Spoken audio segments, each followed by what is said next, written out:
Ravi de vous retrouver, chers auditeurs et spectateurs. Vous êtes sur la chaîne de Vérité à venir et si vous appréciez les contenus, vous pouvez faire des petits gestes, des likes, des commentaires, des partages qui offrent une grande visibilité. Merci pour votre soutien.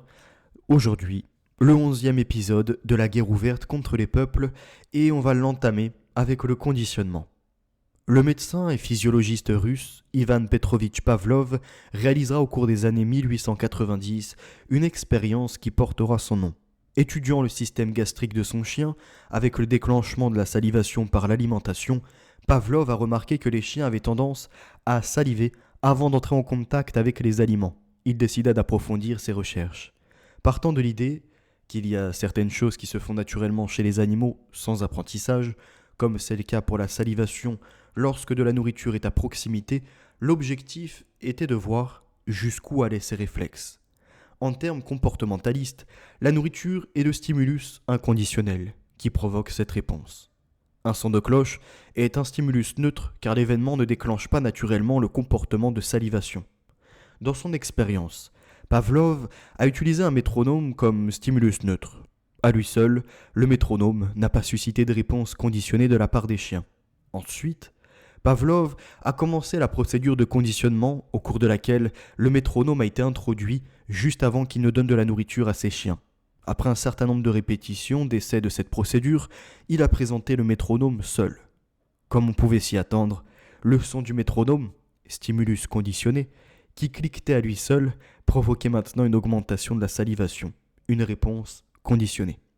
Le chien avait donc appris une association entre le métronome et la nourriture et un nouveau comportement avait été acquis. Parce que cette réponse a été apprise ou conditionnée, elle est appelée réponse conditionnée et également connue sous le nom de réponse pavlovienne. Le stimulus neutre est devenu un stimulus conditionné.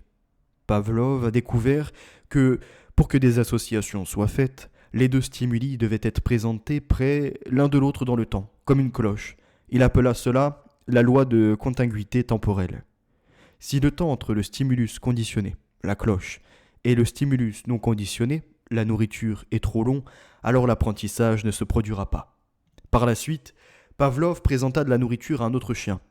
Pour reprendre les termes précédents, le stimulus inconditionnel était la nourriture qui provoquait toujours la salivation du chien, une réponse inconditionnelle. Mais cette fois, le chercheur commença à faire sonner une cloche, le stimulus neutre, à chaque fois qu'il se préparait à lui servir ce repas. Après peu de temps, il réalisa que le chien salivait. Réponse conditionnelle, dès qu'il entendait la cloche, le stimulus conditionnel, et ce, même s'il ne lui apportait pas de la nourriture. Quelques dizaines d'années après, on a le psychologue John Watson, professeur de psychologie à l'université Johns Hopkins aux États-Unis, qui produit une expérience ayant pour visée l'étude de la peur et la façon dont elle nous vient. Donc, en 1920, John B. Watson, l'un des pères du behaviorisme, souhaite observer comment l'aversion et les émotions négatives peuvent naître d'un processus de conditionnement. Pour cela, Watson, accompagné de sa collègue Rosalie Rayner, mèneront l'expérience sur le bébé Albert, âgé de 9 mois, en lui inculquant une phobie. Watson a conditionné un nourrisson à développer une névrose expérimentale. Sur la base du conditionnement pavlovien, ils présentèrent au bébé un rat blanc, systématiquement accompagné d'un bruit effrayant qui devait déclencher une phobie des rats blancs. Tout se passa comme prévu, et même au-delà, puisque le malheureux Albert développa dans la foulée une phobie d'autres objets ou animaux rappelant le fameux rat. Ce qui démontrait, dans l'optique behavioriste, que les névroses naissaient de contingences accidentelles, environnementales, et que le comportement était acquis, non instinctif. À cette première partie de l'expérience, Watson voulait en faire succéder une seconde qui avait pour but de désensibiliser le pauvre Albert de sa peur des animaux. Albert se serait appelé en réalité Douglas. Douglas mérite exactement. Le garçonnet serait décédé d'une méningite à l'âge de 6 ans. Et selon la version canonique, sa mère, infirmière, avait fini par être choquée par l'expérience. En réalité, il n'en serait rien. Influencé par Watson, on a le concept de conditionnement qui fut modifié par Skinner, qui inventa la notion de conditionnement opérant par opposition au conditionnement classique de type pavlovien.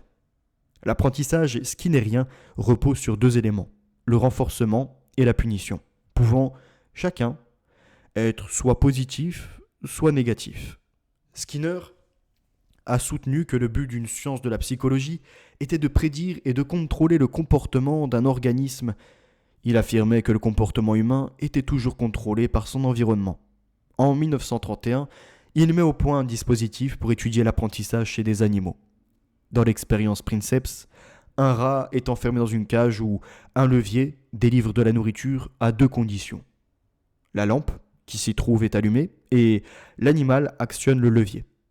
La séquence des activités aboutit au contrôle de la situation par le rat, qui se décompose comme suit si on accepte un langage anthropomorphisant. En 1. L'animal explore la situation et ses possibilités d'action. Tôt ou tard, il appuie sur le levier par curiosité, par hasard. Si la lampe est allumée, il reçoit un aliment. En 2. Après une ou quelques pressions sur le levier, l'animal conçoit une relation entre plusieurs ordres de faits. Le signal lumineux, sa propre action, l'apparition de nourriture. En 3. Il anticipe que, dans cette situation, tel comportement est suivi de tel effet. En 4. Il teste sa supposition. Il observe que s'il appuie sur la lampe qui est allumée, sur le levier avec la lampe qui est allumée, alors il reçoit la récompense. Il constate l'inutilité d'appuyer si la lampe est éteinte. En 5, pour conclure, il en tire ses propres conclusions et acquiert un savoir, qui lui permet à l'avenir de contrôler son alimentation dans les mêmes circonstances. Si les circonstances changent, il doit à nouveau observer, anticiper, etc. pour être efficace. Cette expérience donne à voir le principe de l'apprentissage opérant, le fait d'apprendre que dans telles conditions, tel comportement produit tel effet. Ce principe opère dans l'ensemble du monde animal, homme compris. Skinner, utilisant l'expression lever box, jamais Skinner box, que Clark Hull, professeur à Yale, a été le premier employé. Il ne voulait pas que son nom évoque une cage ou seulement un dispositif technique. En se livrant à une modification de l'expérience, il parvint à découvrir que le renforcement positif dépasse de loin le recours à la punition ou au renforcement négatif pour cimenter un nouveau comportement. Au lieu d'offrir une récompense, dans les règles établies, des variables furent ajoutées. Parfois, une pression était suivie d'une très grande quantité de bâtonnets. Parfois, rien ne tombait du tuyau d'approvisionnement. Comme une récompense pouvait parvenir à tout moment, la souris ne se lassa plus du bouton. Malgré une incompréhension, car la logique initiale de la lumière allumée, le levier activé, la nourriture tombe, n'était plus respectée. L'animal adoptait un comportement effréné. Le mécanisme était actionné de façon toujours plus rapprochée, avec plus de violence, au point de devenir un automatisme. Même rassasiée, la souris continuait comme si sa vie en dépendait. La voilà devenue addicte, la nourriture était devenue secondaire. Le capitalisme ne manquera pas une miette de ses analyses. Le casino en propose une parfaite démonstration, avec des machines à sous programmées pour délivrer des récompenses variables, afin que le joueur ne décolle plus de sa machine, que le seul moment où il se lève, soit pour se rapprovisionner en jetons, ou bien lorsque le compte bancaire est vide. Ce que les réseaux sociaux produisent également avec l'effet de dopamine.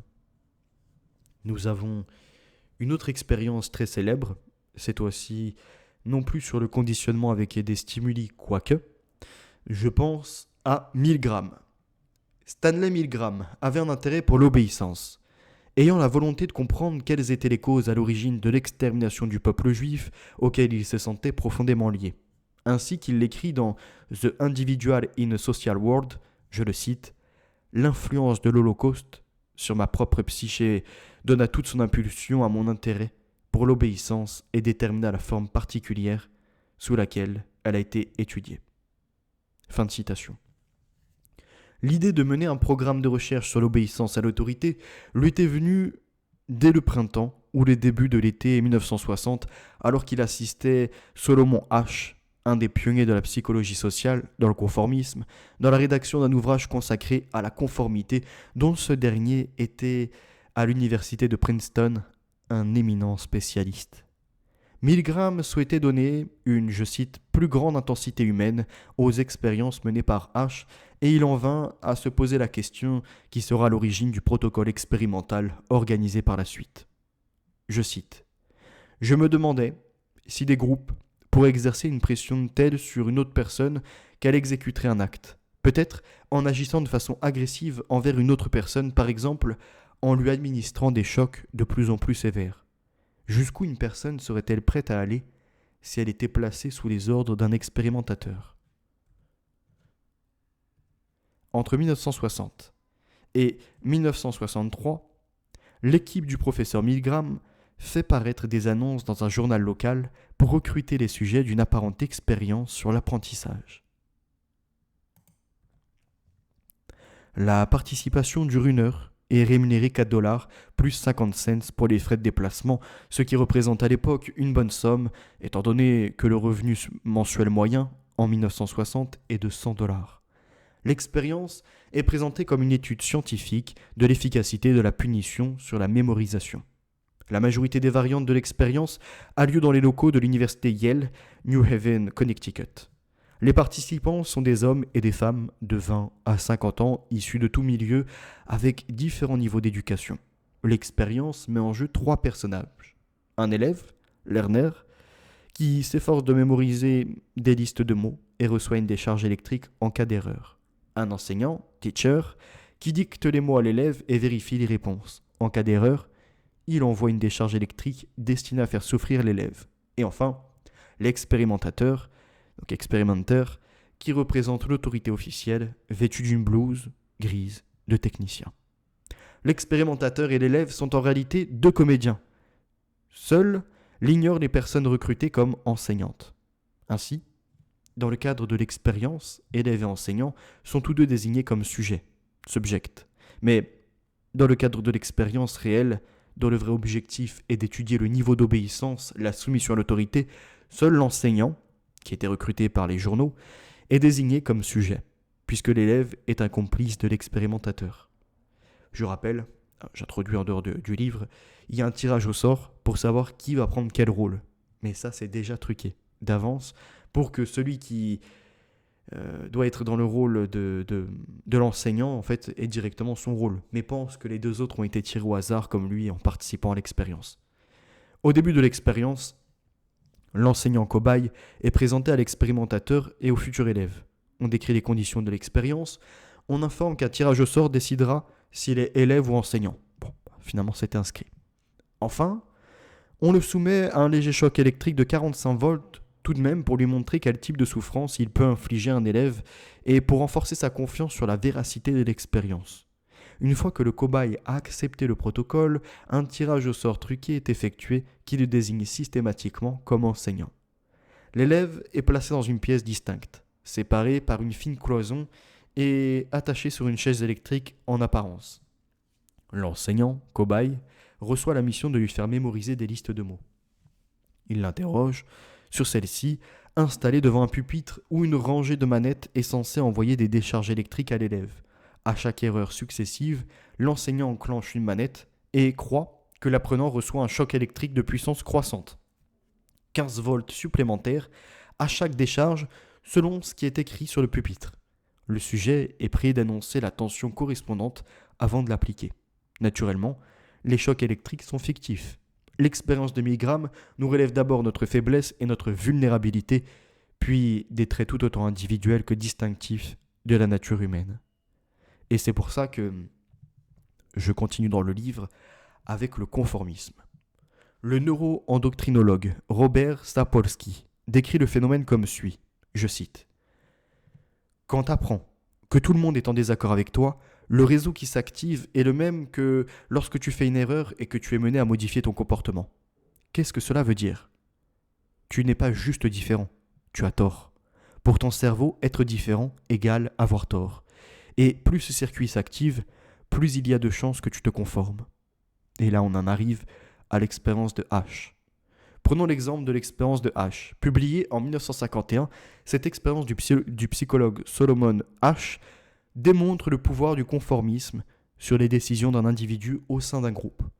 Pour réaliser l'expérience, des sujets ont été convoqués en leur faisant croire qu'ils participaient à un test de perception visuelle. Chaque sujet a été placé dans un groupe avec 7 autres personnes. Ils ont été assis autour d'une table et des images portant des lignes leur ont été présentées. Une ligne à gauche sur un tableau et 3 lignes à droite sur un autre tableau. Le but étant de trouver parmi les 3 lignes de droite sur tableau numéro 2, celles qui correspondent à la ligne de gauche, qui est unique sur son tableau. Les membres du groupe devaient donner leur réponse à voix haute, les uns après les autres. Mais ce que les sujets ne savent pas, c'est que les 7 autres membres du groupe étaient en fait des comédiens, complices de l'expérience. Le groupe était disposé de telle manière à ce que le sujet testé réponde toujours en dernier après les comédiens. Au début de l'expérience, les complices ont pour consigne de donner la bonne réponse, mais au bout d'un moment, ils se mettent tous à choisir unanimement une fausse réponse. Que croyez-vous qu'il arriva ? À chaque sujet, l'expérience est menée 18 fois. Et 12 fois. Sur les 18, le groupe de comédiens donne unanimement une réponse fausse. Dans ces conditions, seulement 25% des sujets commettent un sans faute. C'est-à-dire que 3/4 des personnes testées se laissent influencer au moins une fois, en suivant l'avis du groupe qui donne pourtant une réponse clairement fausse. En moyenne, le taux de mauvaise réponse est d'environ 30% contre 1% en conditions normales. Un point intéressant est que tous les sujets ont été débriefés à la fin du test. Et le but de l'expérience leur a été révélé. H a alors recueilli 3 types de réponses. Certains sujets étaient intimement persuadés qu'ils avaient toujours donné la bonne réponse. D'autres avouent s'être laissés convaincus par l'opinion unanime du groupe. Et enfin, il y avait certains qui avaient la bonne réponse mais ne voulaient pas dénoter par rapport au groupe. Après l'annonce de ces résultats, le sujet attribuait parfois sa piètre performance à sa propre mauvaise vue. S'accusait lui-même pour ne pas avouer qu'il s'est soumis au groupe. Ceci rejoint dans une certaine mesure l'expérience de Milgram où le sujet se décharge totalement de sa responsabilité, attitude et comportement sur l'expérimentateur. Dans les deux cas, le sujet se dédouane de la responsabilité de ses décisions et de ses actes, facteur interne, sur un facteur externe. L'expérience de H nous révèle, pour ceux qui ne le sauraient pas encore, que nous sommes bien plus influençables que nous voudrions le croire et que le besoin de conformité peut nous pousser contre l'évidence, consciemment ou non, semble-t-il. Agir sur l'esprit de l'adversaire, soit pour le tromper, soit pour l'amener à renoncer à toute résistance, constitue le but ultime de toute action stratégique. Les armes productrices d'effets destructeurs, de destruction physique, servent cet objectif. La destruction est rarement une fin en soi, sauf si le but est l'anéantissement politique de l'ennemi, voire sa liquidation en tant que peuple. Dans ces conditions, l'usage de moyens purement psychologiques vise à obtenir les infléchissements de la volonté que l'on souhaite obtenir. Le psychisme, individuel et collectif, constitue un terrain de lutte et la psychologie devient une arme qui dispose d'une gamme de procédés appuyés par des vecteurs de communication comme support technique des messages que l'on entend transmettre à l'adversaire. En raison de leur particularité, ces vecteurs sont producteurs d'effets d'émission spécifiques qui se répercutent à la fois sur le message et sur sa réception. De plus, on observe une multiplication même devrais-je dire, de la maîtrise de l'information qui constitue une des conditions sine qua non de l'efficacité de la manœuvre psychologique dans la mesure où celui qui communique le plus et le mieux s'empare du champ des opinions et interdire la communication, donc l'information à l'adversaire devient un des objectifs de la stratégie générale en situation de crise et de guerre. Au niveau inférieur de la stratégie opérationnelle et de la tactique, les Américains emploient l'expression opération psychologique ou PSYOPS. Pour leur part, les militaires allemands préfèrent utiliser le terme opération d'information tant le terme propaganda réveille douloureusement le souvenir du sinistre docteur Goebbels. Ces opérations de niveau tactique font l'objet d'une planification militaire qui doit recevoir l'aval politique du ministre de la Défense. Une opération d'information consiste à influencer le comportement d'un groupe civil et spécifique par des moyens de communication de masse en conformité avec nos objectifs. Ça, c'est la définition officielle du ministère de la Défense allemand en 1999. On a également le manuel de l'OTAN, Doctrine interalliée des opérations, qui nous dit Les opérations psychologiques sont définies comme des activités psychologiques planifiées en temps de paix, de crise et de guerre, dirigées sur des publics ennemis, amis et neutres pour influencer leur attitude et leur comportement de manière à affecter la réalisation des objectifs politiques et militaires. Une autre définition, réductrice mais très appropriée, limitera la guerre psychologique à l'action des forces armées, dûment mandatées et organisées afin de mener des opérations de ce type en temps de guerre ou à l'occasion d'opérations de maintien de la paix. Cette approche présente d'autant plus d'intérêt qu'elle permet de distinguer deux environnements très différents. Le premier, ordinaire, est sans corrélation avec la violence et les effets psychologiques induits par la destruction physique. Le second, celui de la guerre, et partiellement du terrorisme, adosse l'arme psychologique à l'exercice légitime de la violence armée organisée. Armes matérielles et immatérielles, opérations physiques et psychiques entrent dans une relation dialectique complexe de maximalisation, minimalisation de leur effet réciproque. En fait, c'est la violence physique qui constitue le seul critère de différenciation d'irriminant. Une publicité mensongère conduit à une erreur économique d'importance plus ou moins grande. Les séductions d'une campagne électorale bien menées, peuvent avoir de fâcheuses conséquences politiques, tout dépend du niveau. Mais un message d'action psychologique en guerre peut conduire à la mort ou au contraire à la survie. Demander à un soldat, à un officier de se rendre n'est pas du même ordre que convaincre une ménagère d'acheter telle ou telle lessive. C'est pourquoi les techniques de persuasion ne sont pas automatiquement transposables dans les contextes aussi excessivement hétérogènes. La prochaine fois, nous parlerons de la publicité puisque nous sommes toujours sur ces suggestions, sur ces éléments en tout cas de transformation du comportement et de l'établissement, on va dire, de stimulus. C'est-à-dire des choses auxquelles on ne réagirait pas de base et qui vont finalement créer des besoins et qui en nous vont répondre à un appel. N'hésitez pas à partager, à liker, à commenter. La vérité, notre avenir, les valeurs sont ancrées. J'espère que la lecture vous plaît, que le rythme est bon. Si ce n'est pas le cas, amenez-moi à me corriger et à faire des efforts, à progresser. Merci pour votre écoute. À bientôt. La vérité, notre avenir, les valeurs sont ancrées. La victoire est assurée.